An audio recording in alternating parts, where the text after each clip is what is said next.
and full course yellow is deployed. Full course yellow is deployed. Yes, hello everybody, and welcome to another edition of Full Course Yellow in Pit Lane's weekly get-together, where we sit around and talk about the wonderful world of all things in the sport of motor. Big weekend coming up. It's all kicking up at Sydney Motorsport Park. This weekend, Friday, Saturday, and indeed Sunday, 3 days of action out at Sydney Motorsport Park for the opening of the Australian Supercar season. Also, we've got World Superbikes happening down at Phillip Island. Big news from some testing there yesterday that one of the legends of the sport will not be taking part this weekend because he had a big step off at Southern Loop. So we'll have some more of that a little bit later on as well. But to join us in talking all things motorsport is our regular crew of Desperates. We've got Peter Johnson, we've got Mark Jones, and Craig Doc Latigo. Guys, welcome to In Pit Lane. Evening, Brett. Evening, gents. Well, this is the first time we caught up. I have to point out, I literally walked through the door, so we haven't spoken about anything at all in terms of there's even less pre-planning than usual. But well, what do we want to start with? We want to start with supercars going across the Harbour Bridge. They made a lot of that, and do you think that it was?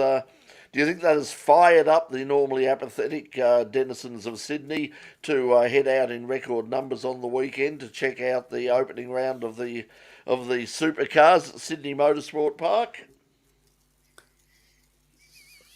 No, not really.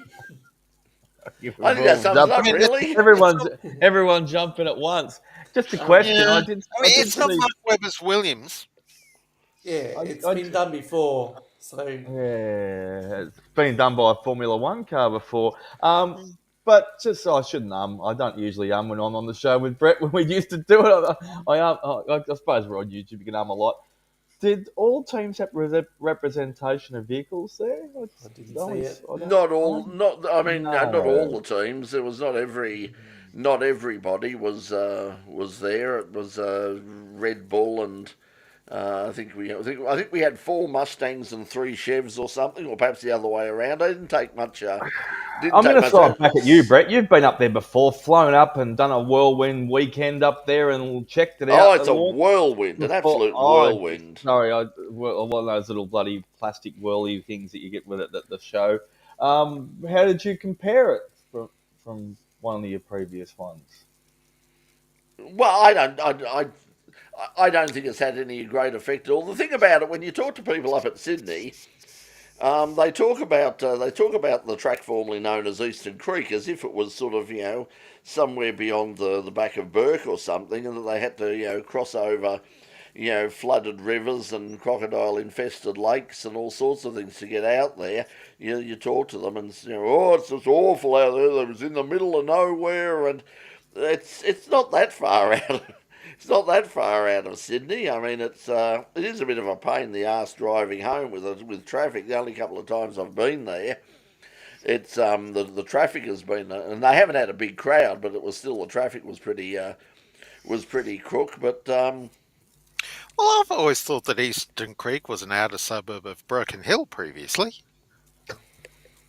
Well, that's the way they sort of view it up there, and they don't like it much at all. You talk to people up in Sydney, and they seem to hate the place for some reason. And it's like I love you look at it and think, yeah.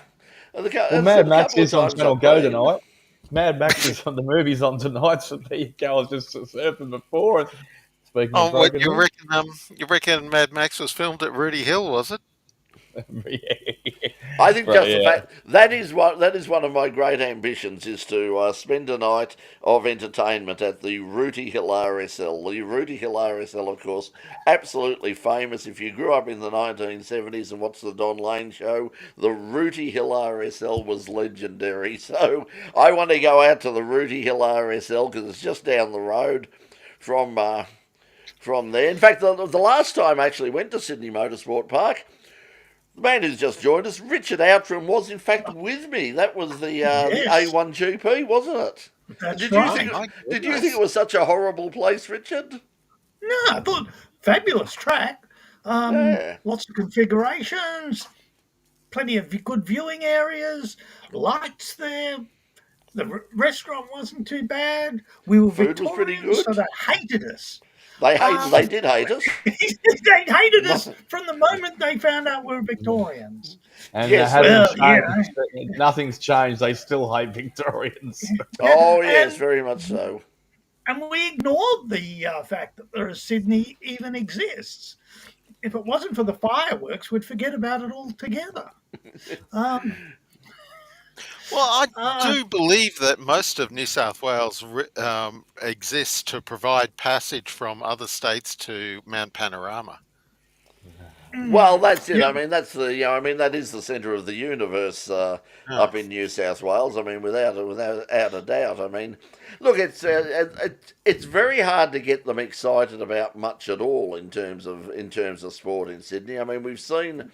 Even when they've had, even with big events, even with the, like the crowds at the rugby league. I mean, it's far and away the biggest sport up there, but they really struggle.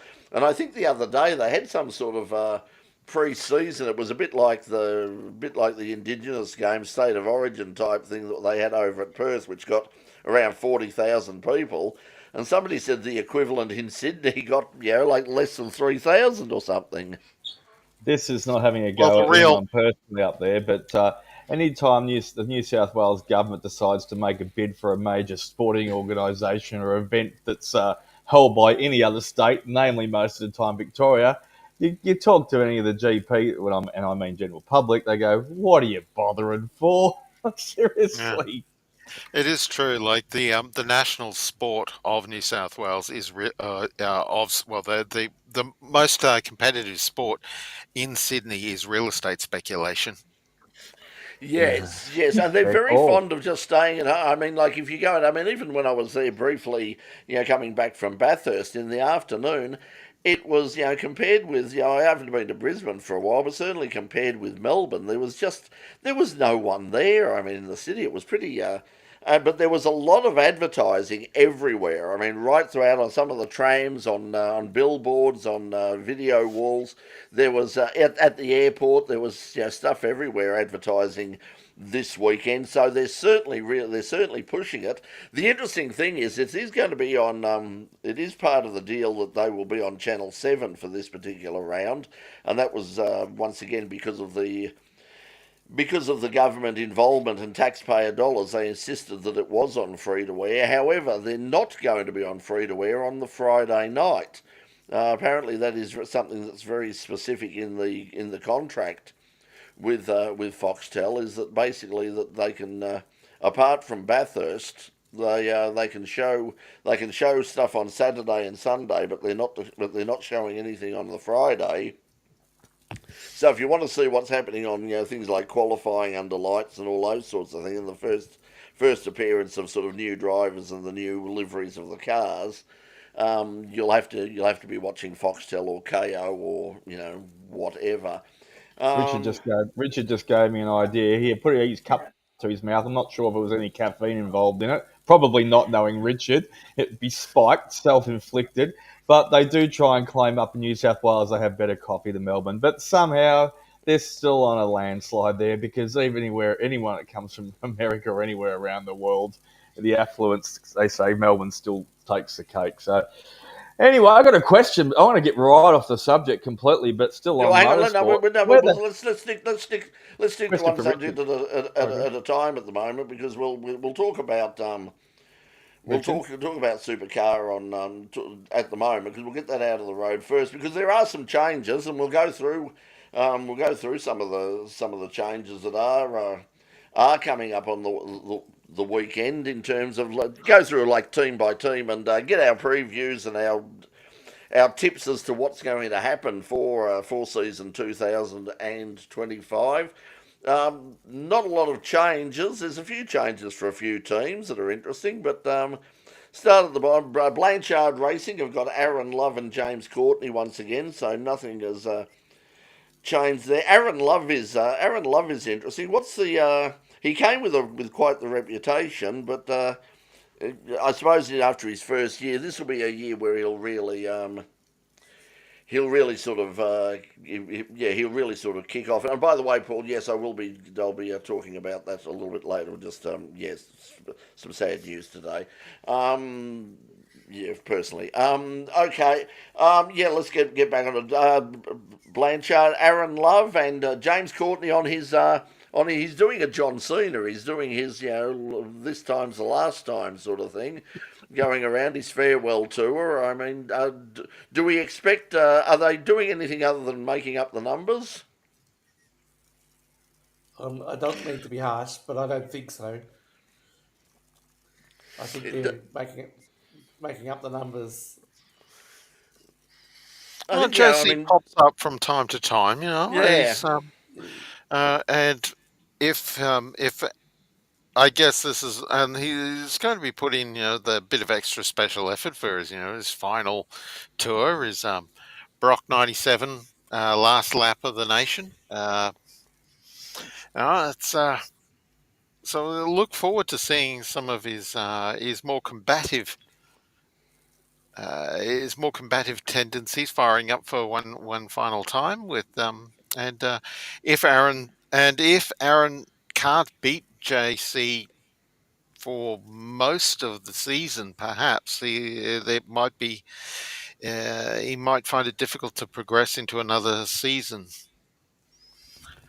So yeah, I think that is the problem that they've got for Aaron at the moment. I mean, he's very young, but I don't know what the deal is, whether he's bringing money or anything like that. But he came in with sort of quite the reputation, but really hasn't hasn't done badly. It's not as if he's crashing everywhere but he really hasn't sort of jumped up like some of the other young guys.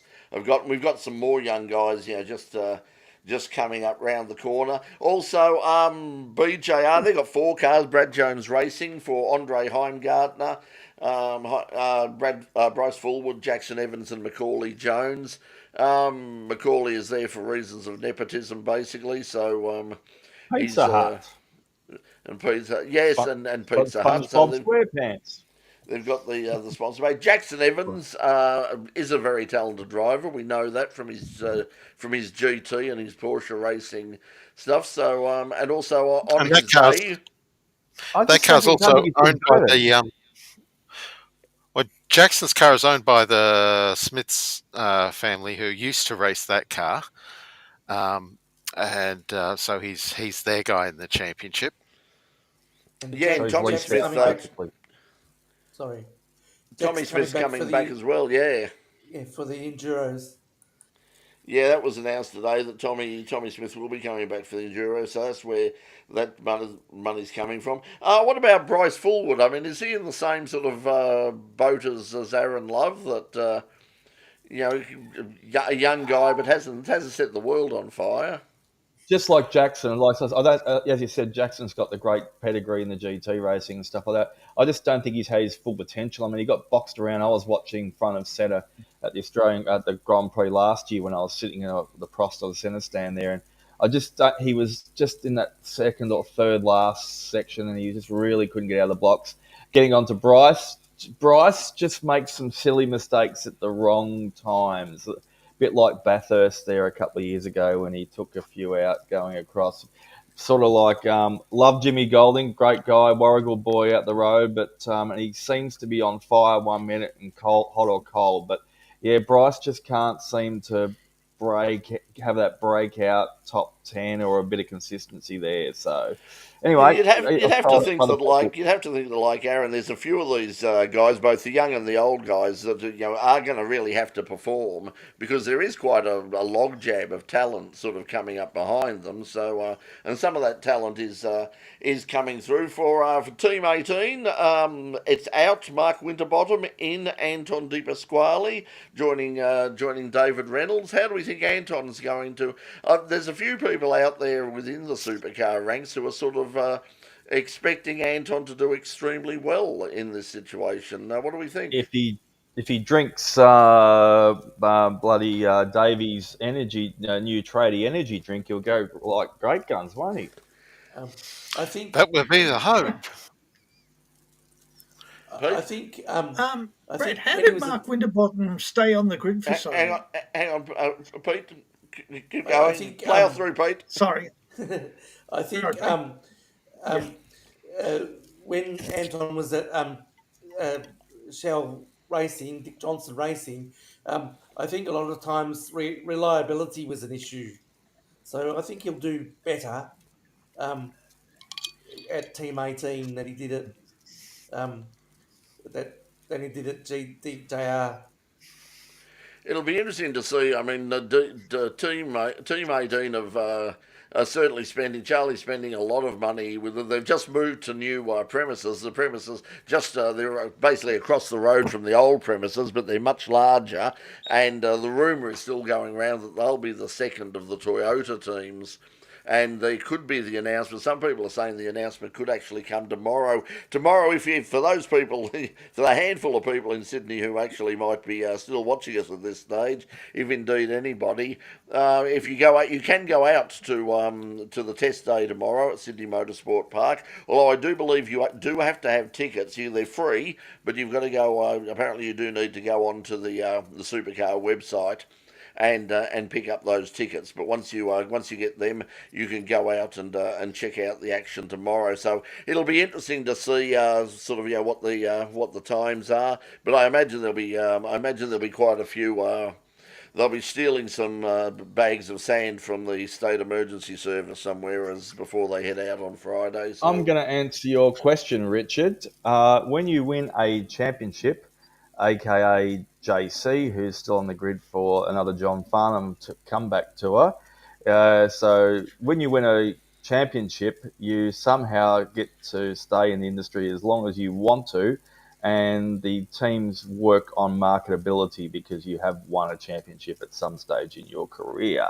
So that's, I think, has got a good chunk of the reason why some of these names stay on the grid longer, as you said. And the other one that, what were you just saying, Pete? I was going to answer the question to Jared down there. Jared Krabs asked, BGR and Erebus still rolling sponsors. It may not be the case for Erebus this year. Brett and I went out a couple of weeks ago on the weekend to the launch for Erebus, and it looks like at this stage with the two Cooper Murray and with Jack LeBrock, it looks like Cooper will be running tyre power for the full year at this stage, and that was also announced. Jack's running tyre power. Running, and that will be an all year. That's not a rolling sponsorship. That is an all year. That's what I just said. The Chico roll is a rolling. Right, yeah. At this stage, only to the Grand Prix. Tyre Power also got some naming rights sponsorship as far as the whole Supercars conglomerate for the year as well too. So that's what it is. So yeah, the Chico one, yeah, we could see that was obvious. Yeah, the Chico will be back. They're basically coming in. It's interesting that they're pretty much, if you have a look at the schedule that I've seen for the Chico Roll sponsorship, it pretty much coincides with the events that will be seen on free-to-air television. So that is so they will be there for the opening round for the Grand Prix.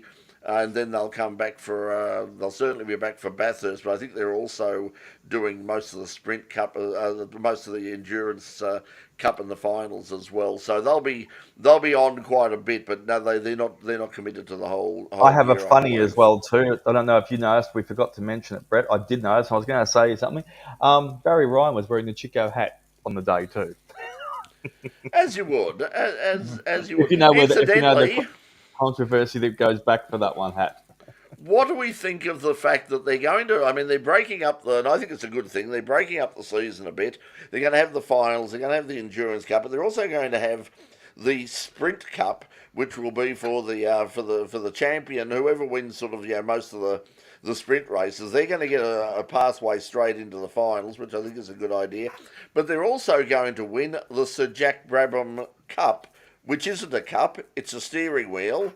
And why Sir Jack Brabham? I mean, Sir Jack's touring car career, at least in Australia, was not exactly stellar. About 2 And seconds.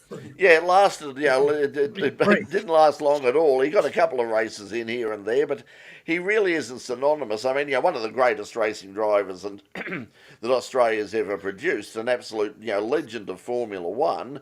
And as I said, did certainly race touring cars around the world, particularly in England. But I'm just wondering, why does we need yet another sort of sort of acknowledgement for Sir Jack? Because as much as he's a legend, I mean there's plenty. It's a bit like sort of having another Bradman stand.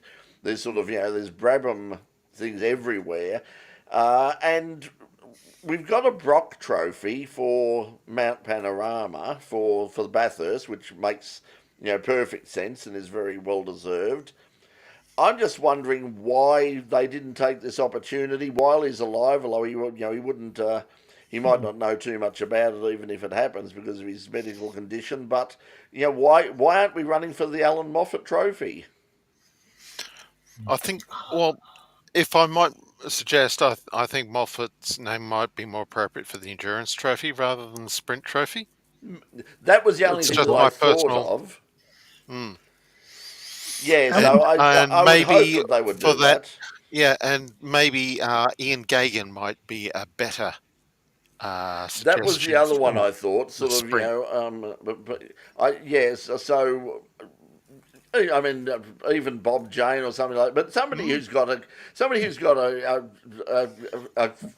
pedigree in touring car racing rather than Formula One. I mean, Jack didn't do a lot of racing here, and he didn't do a lot of touring car racing here. But I mean, terrific. I mean, it deserves every acknowledgement he gets. But at the same time, it just seems a really, really strange thing to do. You give it you celebrate your most marketable names. That's, I mean, you can give a trophy like that a name that will grab somebody's attention, and as much as it annoys me personally, Ian Gagan's no longer a name that's well known, and whereas Jack Brabham will be forever known as Australia's greatest racing driver, and second greatest name after Brock. So it's a method of gathering attention. Sorry, Mark Webber there, maybe above Brock as No. Australian representative. Oh, Well, no, on the no, world I would- stage, I think world it's Well, stage. Brock I'm from yeah, talking but- okay. I wouldn't- You it's an arguable point, and I certainly Because wouldn't. Brabham was world stage. I'm thinking world stage. You mentioned Peter Brock overseas. You might get a few people that know it is, but you say Mark Webber, they'll definitely know it.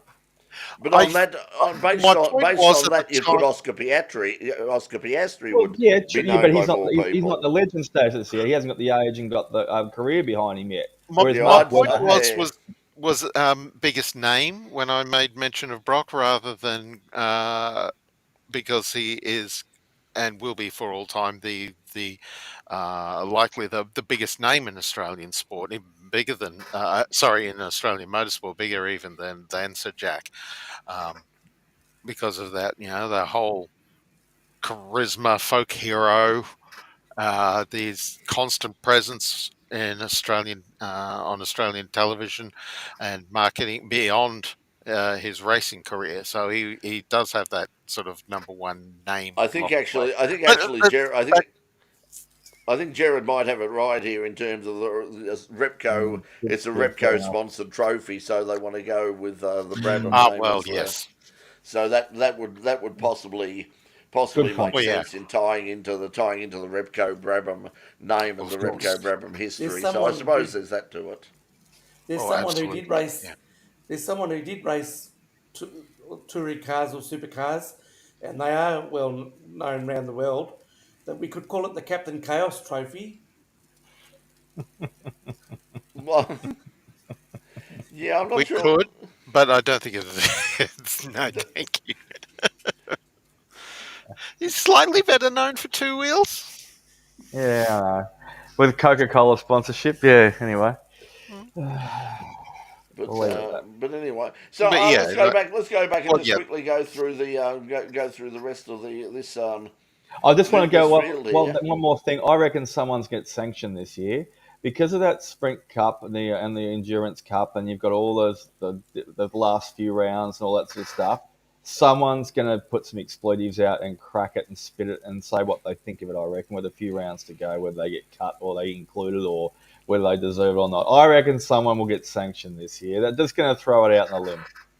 I think it's going to be interesting. I think that it's going to take a lot of getting used to that finals situation, because I think that it's almost inevitable that there'll be someone who probably deserves to be there who won't be there, and that's going to, and somebody who will be there that probably doesn't deserve. That's the same Yep. with NASCAR and Well, it's the NHRA same and all with those finals things. It's the same with any championship decision when it comes to the end of the year. You'll that someone will be quite frequently will have issues where someone will say, "Oh, this driver was better deserving champion than other driver," or like frequently the Sterling Moss comparison comes up that he didn't get to be a world champion, and he should have won a championship in one of his seasons or whatever. That's it. If you don't make the cut at position 4 and someone throws a wobbly, then that's going to happen. And just like it would when you get to the final race of the season and somebody misses out on position 1. I just hope they don't get fined too much if they crack a wobbly. Nothing wrong with a wobbly, good entertainment as long as it's not personal against someone. But yeah, just don't slap them with a bloody some ridiculous fine. Let's go through the rest of this field. The Premier out Tim Slade. Tim Slade gone in. Richie Stanaway alongside James Golding. What do we think of Richie? I mean, clearly a very, very talented driver. I mean, if you have a He's look at still his sponsored by international, Telstra? Is he Telstra still sponsoring him? no, you mean Boost? No. Boost doesn't exist. The Telstra owns Boost now. It has Well, done for a long Telstra time. owns Boost. That's That's what I said. interesting. Boost Yeah, have they sponsor. Boost have popped in extra money for the pole award. So even though Telstra. they're changing, but it's still its own brand, and it will still be Yeah. the Boost award. So so it's interesting that despite the fact that it has new ownership, although I'm not sure whether that's actually gone through all of the statutory requirements yet in terms of ACCC. the ACCC and all the rest of it. But either way, it's interesting that the Boost Pole Position Award, which was so controversial at times last year, is coming back. It will be a part of the championship this year, and we can go through the whole will they, won't they wear the hat scenario. Damn it! That's why I forgot to ask Barry a couple of weeks ago. I was going to ask him about the garage thing off the record. Damn it! I forgot. Yeah. But anyway, what do we think of we think of Richie? I was really surprised when they picked him up, because despite the fact that he's such a a really good driver. I think he's in a similar sort of Internationally. situation that Anton De Pasquale is that both he and Stanaway really need to assert themselves over their teammate. Otherwise, their career is going to be negatively impacted by that. It's a golden opportunity here for Jimmy Golding, for example, to make some gains himself against a storied teammate, and so it's a pressure year for Richie, who in his second coming as a supercar racer. The way we're depicting it, It's Mr. Jones, it's more pressure on the younger ones this year. Even Brett sort of touched on it.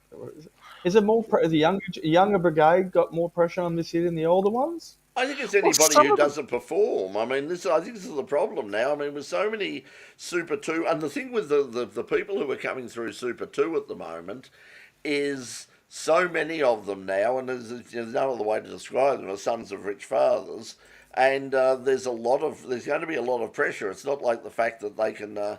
They'll be able to come in and, providing they do well in the Super 2 series, a lot of them will be able to go to the teams next year and say, hey, listen, my boy finished in the top three and or even won the Super 2 championship, and he needs to drive in the full-time series, and by the way, here's $500,000 to help out with the cost of changing all of the names on the side of the car. So I think it's going to be. I think a lot of people in these sort of mid-level teams and bottom-level teams are really going to have to pull their finger out and perform. So they're going to be under an awful lot of pressure this year. Well, and we've seen a couple of guys who've come through and skipped the queue to some extent, like Brock Feeney did a couple of years ago. Like he's come ashore. He's had the benefit of the Triple Eight car, but he was winning races by the end of his first season, and out Adelaide no less.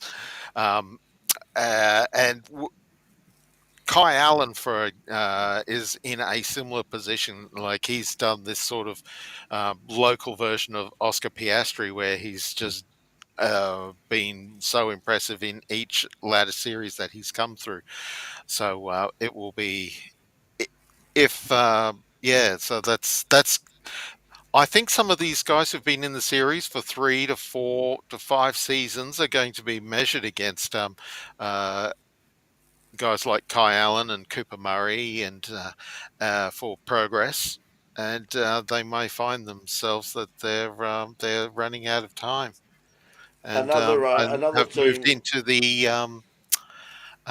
into the Todd Hazelwood part of their careers.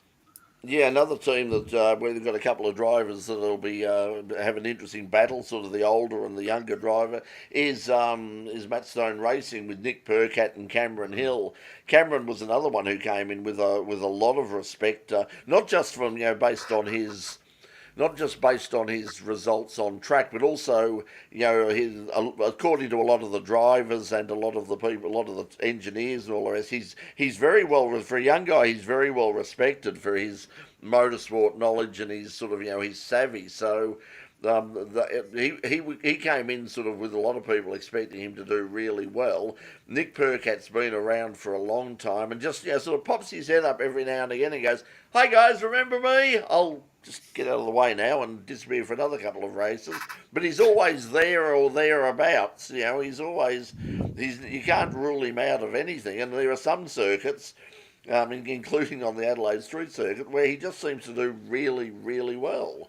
And the Australian Grand Prix circuit did really well last year too. He won a race. Who could forget that star turn? And his dash down pit lane on foot at the end of the race. It was one of the moments of the championship last year. One of the other changes that we've spoken about, mentioned a few times now, is over at Erebus with Brody Kostecki, of course, going up to DJR and being replaced by Cooper Murray, and a lot of people are putting a lot of well, not pressure, but a lot of expectations on Cooper Murray, because he's performed very well in most of of what we've seen with the wildcard entries last year, and they're expecting, certainly at Erebus, it was pretty clear that they're expecting him to be a major player and come up to speed pretty damn quickly. So what do we think in terms of Erebus? Because they really came back, shocked everybody by coming back, and as we said with the interview with Barry Ryan, they didn't just win Bathurst. I mean, they really did dominate it. It was basically an all-the-way win, and it's not often that you see that nowadays. So, what are we expecting out of the team at Erebus with Jack and Cooper? It shouldn't have been that much of a surprise, because 2 years ago they were the ones who were taking it to Triple Eight, with Brody at the peak of his powers, and Will Brown showing what he was capable of doing, and then did do last year. It shouldn't have been that much of a surprise for Erebus to rebound as strongly as they did. So their potential is there. Jack LeBrock's a established driver now as well, and so he's certainly going to be a benchmark for Murray to measure against. And I will, and well, like I suppose you say that about every team in the championship, but it will be fascinating to watch some of these driver combinations of teammates are just fascinating to behold. Yeah, well, it'll be interesting to see. Interesting to see how they go for this year with the new drive line. They seem to be very focused and very determined to put all of the chaos of the start of the year last year behind them, and to prove that they're still one of the top teams out there. Speaking of moves, Anton De Pasquale out at DJR, Dick Johnson Racing. Brody Kostecki replaces him and joins Will Davison, and there was lots of talk around that Will might have been under some threat in terms of keeping his seat, but obviously they've decided to keep him on board, and I suppose having his experience probably counts for a lot. But yeah, It how do we was think on Nice Brody's Edge. going to go? It was on, well, just before, like you just mentioned, it was on Nice Edge for about half a year last year. Which one they were going to keep, and they got questioned many a time and said we haven't decided.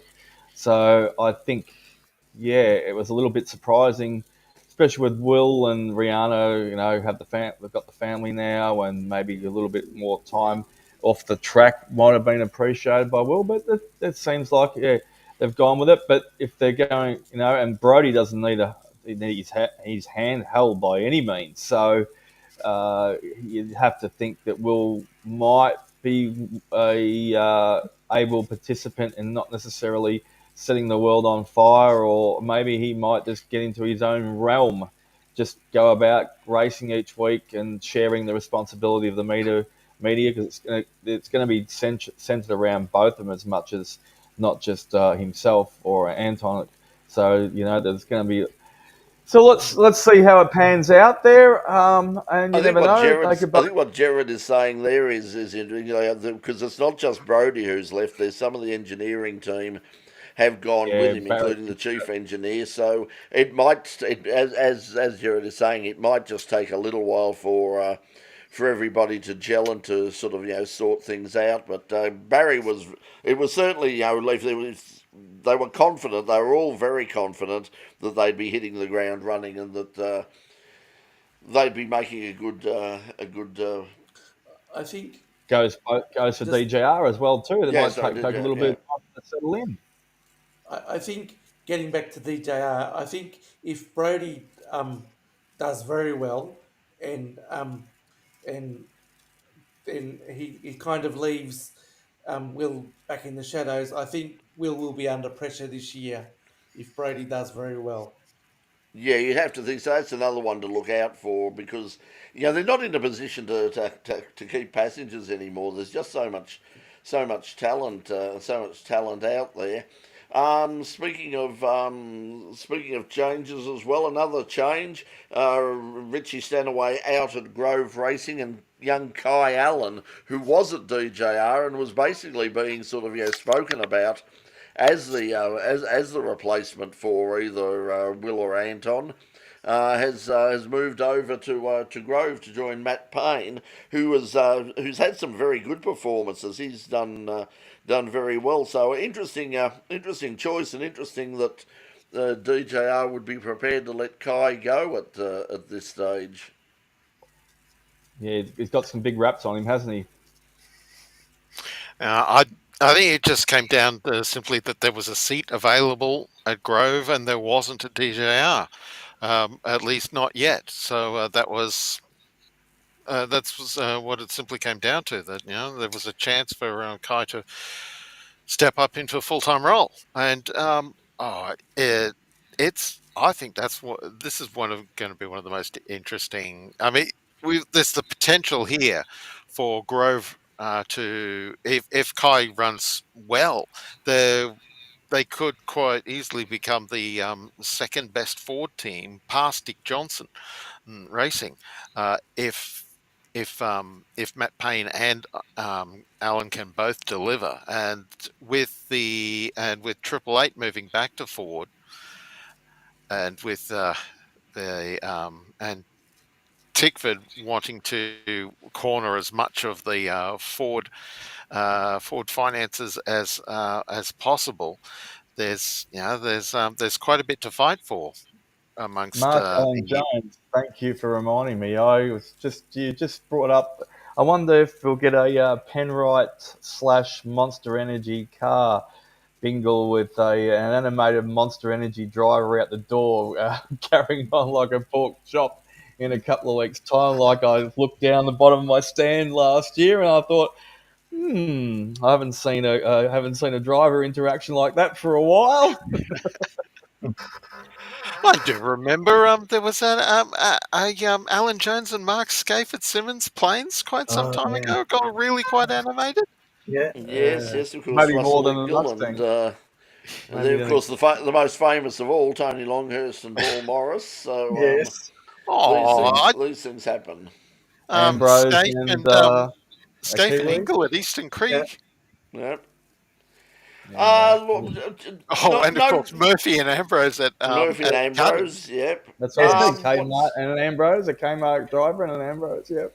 Yeah, it was, let's go quickly because no major changes with the top teams. Walkinshaw, Andretti United, Chaz Mostert and Ryan Wood. Ryan Wood in his second year now. He'll be another one who'll be only in his first year last year, but came with really big raps on him. So he'll be another one to keep an eye out this year. Chaz Mostert we know is he proved yet again at the Bathurst 12 hour he is an international standard driver.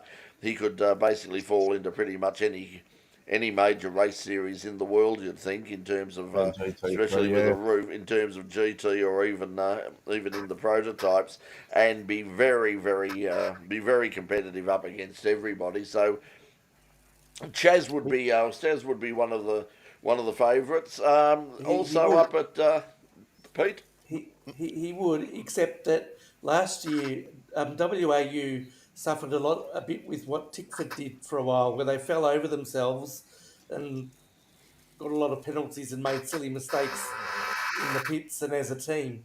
So they need to stop doing that, and then they'll be right. Yeah, I think that was the thing last year. There were a lot of times where where Chaz was looking very good, and then for no fault of his own, but something silly that happened in the pits or something that they did wrong in terms of strategy or something, it all sort of fell to pieces and put him out of contention. So Chaz will be one of the top guys. Over at Tickford, you mentioned Tickford, the same lineup again: Cam Waters and our mate Tom Randall, and Tom and Cam are doing some. I think they've been influenced by Valtteri Bottas because they're doing some very good social media stuff, some quite funny stuff on their social media. So check that out as well. What do we think of the chances of Tickford and those two guys? well, Very good. see, And go, go Pete. Mark. Sorry. No, go, Mark. Well, we see the Tom's a bit of a natural comedian, and he's sort of been dragging Cameron out of his uh, sh- uh, shell, so to speak. But Cameron, though, is he's the team leader over there. There's not.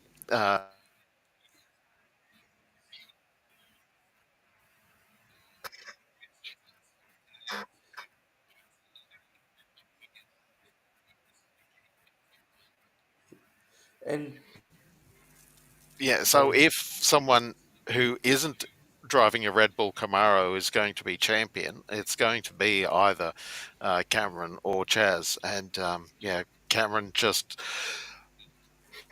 the battle for that sort of just behind the two Red Bulls. Chaz was that little bit better than Cameron last year, just over the course of the year, and but.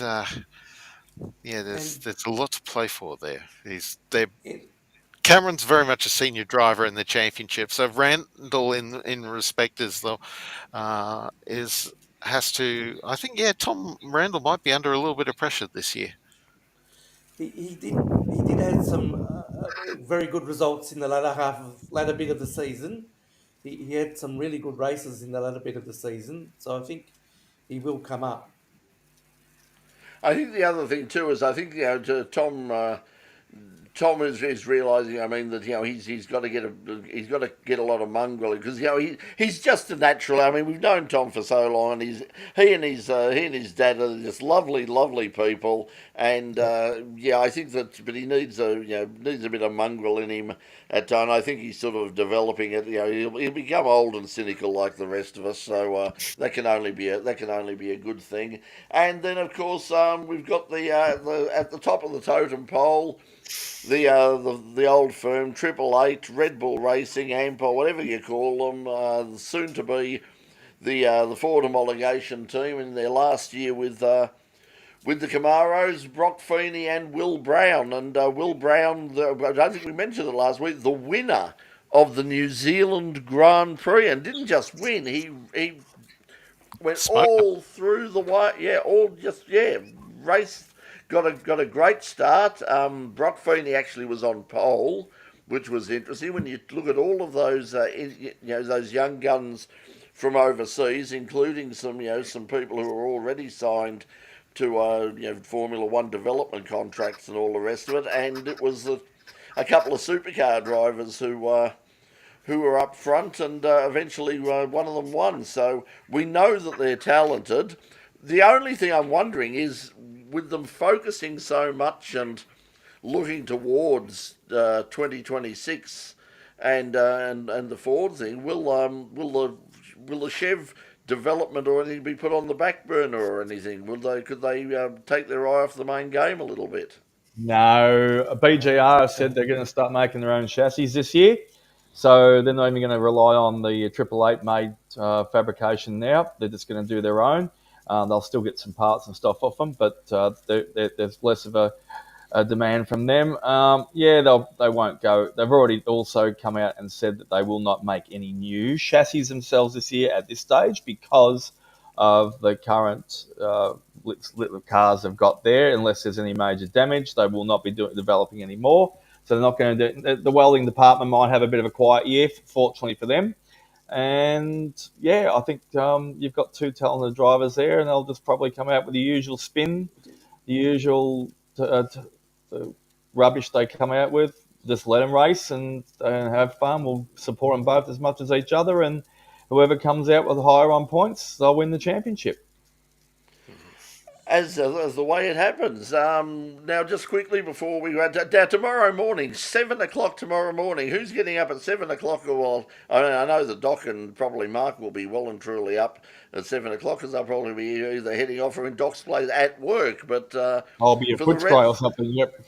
Yeah, but for the rest of us, are we getting up and watching Formula One live from the big launch event hosted by Jack Whitehall of all people, the British comedian, and that's got a lot of people in England upset because, apparently for some reason, I don't know his work that much, but apparently he's a bit of a controversial pick to be hosting the thing. So, but that's tomorrow morning at 7 o'clock, 7 a.m. our time, will be the big Formula One launch, the spectacle. What are we thinking about it all? Pete, will you be up watching it?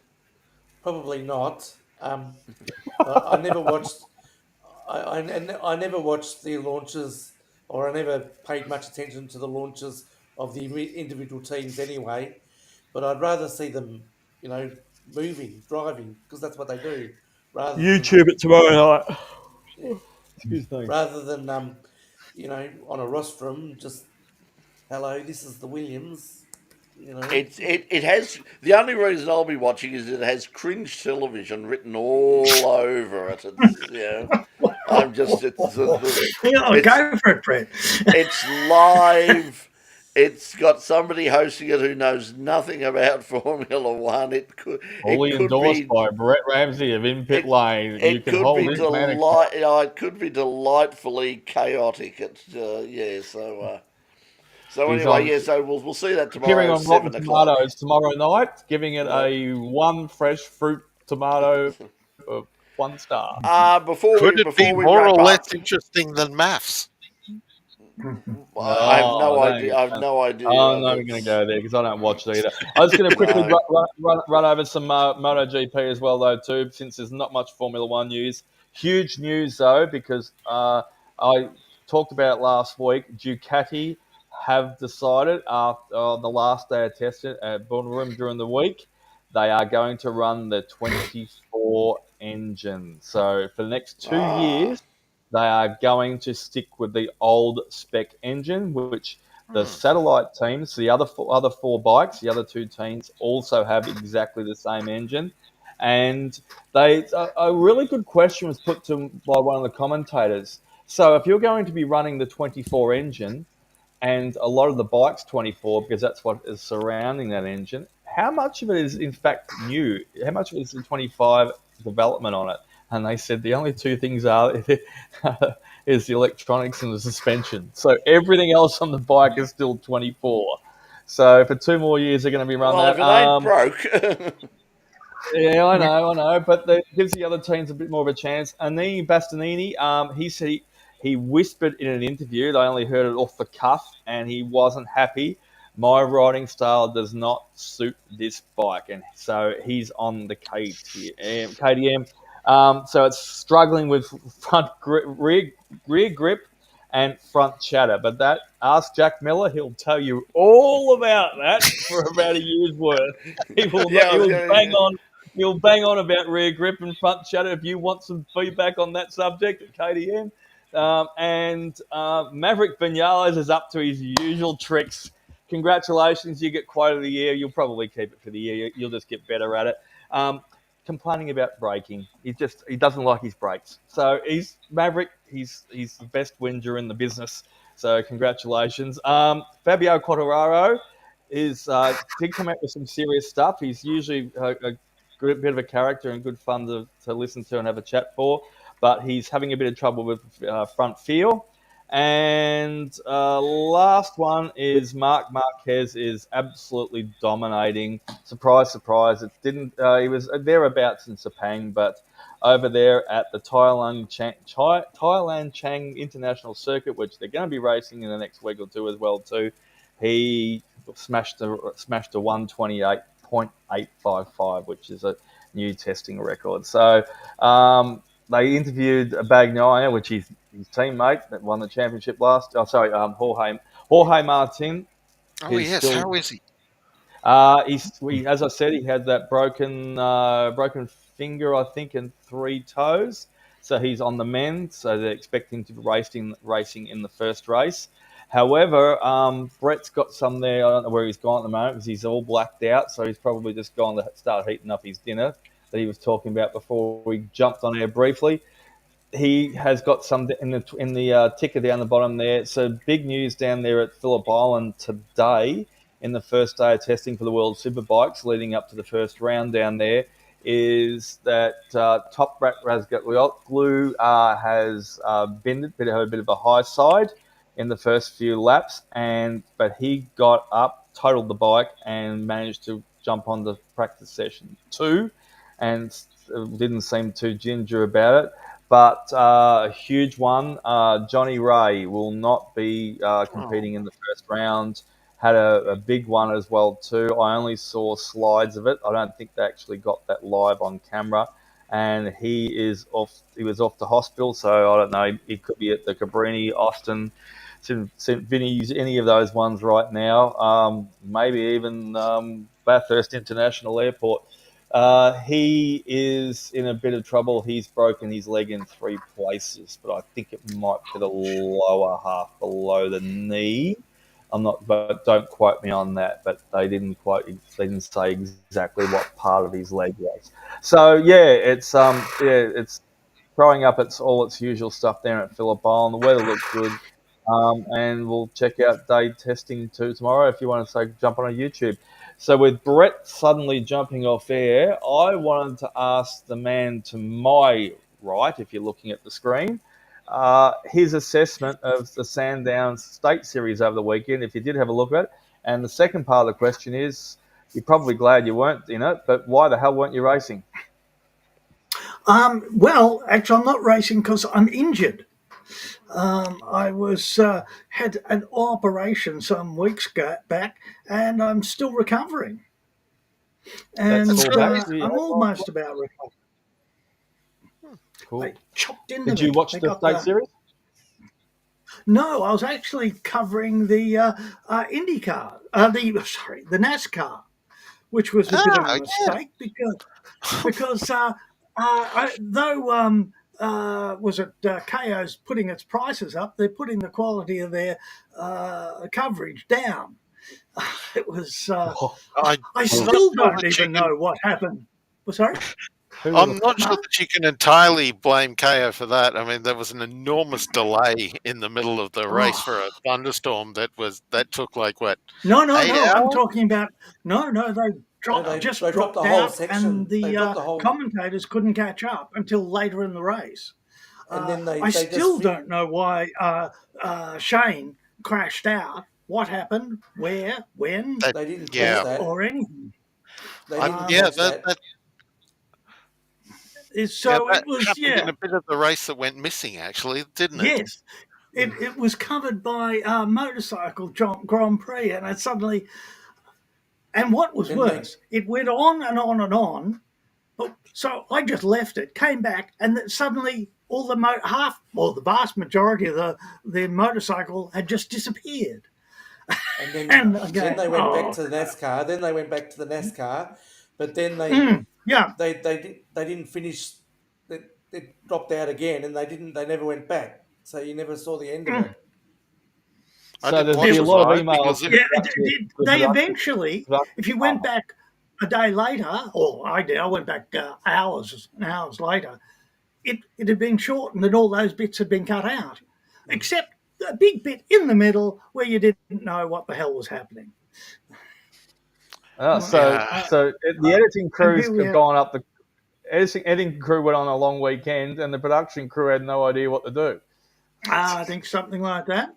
And just as time's running out, there's another a friend of the show in Pit Lane, Jordan Roddy, is over at Homestead, and I believe there's a historic meeting there, and he's buzzing around the Homestead track in Sebastian Bourdais' IndyCar, which the old McDonald's IndyCar. Raced up near where Jonesy lives. Yep. Yeah. Damn, what's it, 800 or 850, 950 horsepower, boom, boom, boom, around the track. I'm not jealous. No. Very, very good. I did watch the State Series just quickly before we jump onto other things. Just to finish, since you didn't watch it, the Hyundai XL racing was, as Brett said, dominated by Mr. Cadell Ambrose, but there was some... The conditions were challenging, to say the least. I hate to use that old chestnut cliche, but there was a lot of spins, people cutting corners, a few dive bombs, all that sort of stuff. But lots of fun. The sports sedans were a little bit more straightforward, but however, I watched both days, and I watched probably 75% of the coverage while I was doing stuff around the house. And check out the 944s. They were absolutely dynamite both days. The racing was out of this world.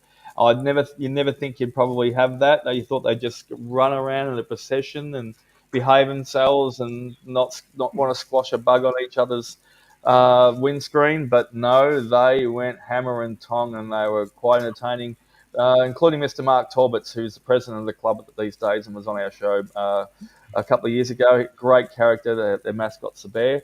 But so that was really good. State Series was fantastic. And what was the last thing? Oh, anyone watched the last round of Asia Le Mans, the 4 hours?